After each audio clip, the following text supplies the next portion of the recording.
Hello, my name is Niva Shah, and in this topic of the day, we're going to learn about the churning of the ocean, or the Samudra Manthana. Let's start from the very beginning so we have an idea as to why this is all happening. It all started when sage Durvasa went to Indra, the god of the sun, and gave him a garland as a gift, which was given to him by goddess Lakshmi. Indra gave it to his elephant Airavat, but to the surprise of both Indra and Durvasa, Airavat stepped on it and destroyed the garland. This angered sage Durvasa a lot, so he cursed Indra as well as all the other demigods that they will lose their power, strength, and fortune. They began to feel that they were losing their power, and they lost in a battle with the demons or asuras because of this. The demons got control of the world, and all of the devas or gods were very worried and scared about this, so they went to Lord Vishnu and asked him what they should do. Lord Vishnu told them that at the bottom of the ocean there was a nectar of immortality called the Amrita. He said that they should perform churning of the ocean, which we'll get to soon, in order to get this, and that this Amrita can restore their power and strength and everything else. The gods liked this idea a lot, but they could not do it on their own because there were not enough of them to churn the ocean. So, Vishnu went to the Asuras and asked them to help out. He told them that they would be able to share the nectar with the devas if they helped them churn the ocean, and the asuras seemed to like this idea of immortality a lot. But even though Vishnu told them that they could share the nectar, he told the devas that he would arrange for only the devas to get the nectar, and this was sort of tricking the demons. But it would be pretty bad if all the demons became immortal, don't you think? Now that the devas and asuras were going to work together to churn the ocean, there were a lot of things they had to do to set it up. First, let's get to the basics about how something is churned. This will help you to understand it better. There's a churning bowl type of thing, which in this case was the whole ocean. There is a churning rod that has a rope tied around it. The rod is turned by pulling the rope in the way that the person in the picture is pulling it. That way, whatever is in the container gets churned. Now, when it comes to the ocean's churning, they used Mount Meru, a part of Mount Mandara, which is the world's axis, as the churning rod.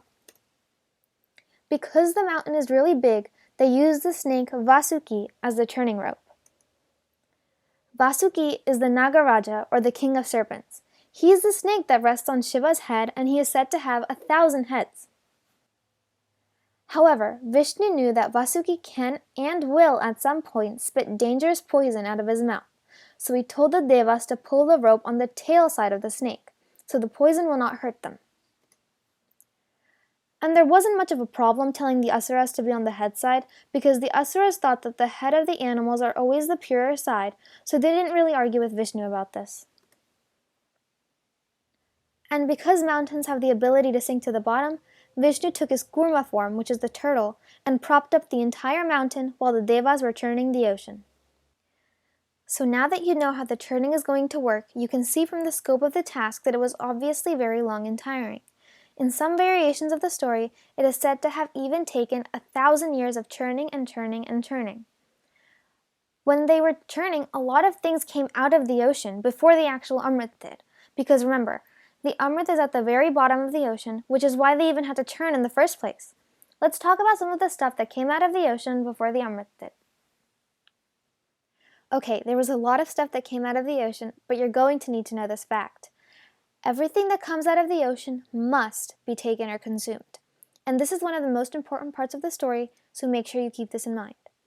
And now let's talk about a lot of the objects. So, 3 goddesses or categories of goddesses emerged from the ocean. Goddess Lakshmi, the goddess of wealth and well-being, emerged and became Vishnu's wife. Madhira, the goddess of wine, emerged and became the wife of Varuna. And many apsaras or celestial dancers also emerged. 3 animals emerged from the ocean. First, the same elephant that stepped on the garland, Airavat, emerged. And remember, this was Indra's elephant, so Indra took him. A wish-fulfilling cow named Kamdenu emerged, and Vishnu took him and gave him to the sages. Lastly, a celestial horse with 7 heads named Ucheshravas was taken and given to the asuras. 5 other objects also emerged from the ocean. The Kautsuba, which was a gem that Vishnu took and wore. Parijat, which was a very pretty tree that was taken by the Devas and put in heaven, a mace and bow, which Vishnu took, and the Chandra, or moon, which was taken and worn by Shiva. Okay, so now the next object we're going to talk about is a poison called halaho. This poison's origin is different in each story variation.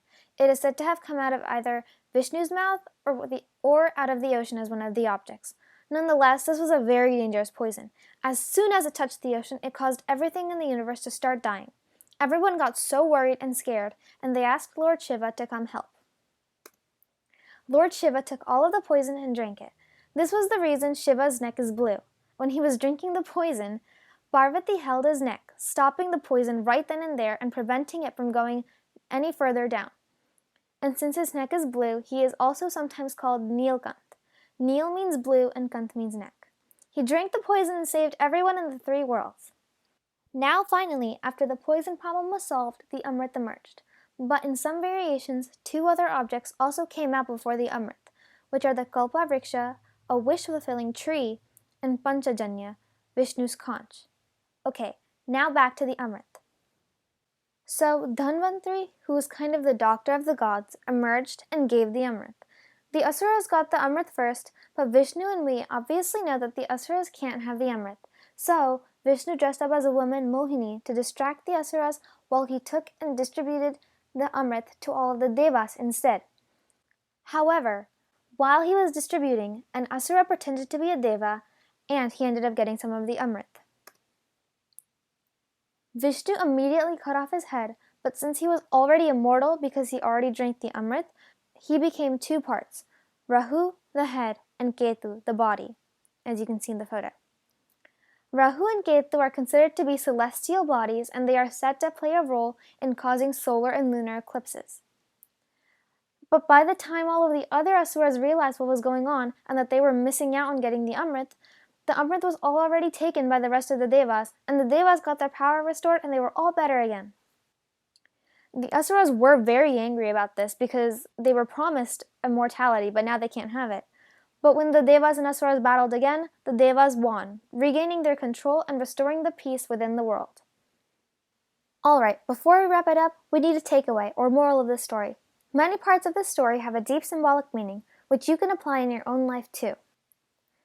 When we compare the ocean with our own lives, the ocean represents the mind and our consciousness, when the mountain Mandara represents concentration for one thing. In order to complete any task effectively in life, however big or small, we need to be 100% focused and willing to put in our best effort. The Devas and Asuras would never have been able to turn the ocean if they didn't have the full concentration in doing so. We can also look at the beginning of the story when the Devas lost their power and the Asuras took over the world like this. The Devas represent the goodness within us, and the Asuras represent evil. Often, the goodness in us is overpowered by evil like greed, jealousy, hatred, anger, and more. But we need to work hard and stay focused towards eradicating that evil within us, and sometimes that can even involve working with the evil to get rid of it, just as the Devas had to work with the Asuras before defeating the Asuras in order to restore peace. Even Vasuki, the poison-spitting snake, has a meaning. Can you imagine them being able to do the task without Vasuki? No, right? Even though he was a 1,000-headed, poison-spitting snake, they needed Vasuki. In our lives, Vasuki is represented by a strong passion or drive to accomplish a goal. We can't accomplish anything if there isn't something inside us that says, I want to achieve this. Having a burning desire to do something, like get a good grade on your test, makes it 10 times easier to actually do it. Because you want to, you know you can do it.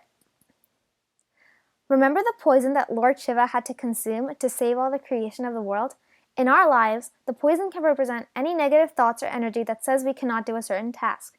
A quote goes, "Believe you can and you're halfway there."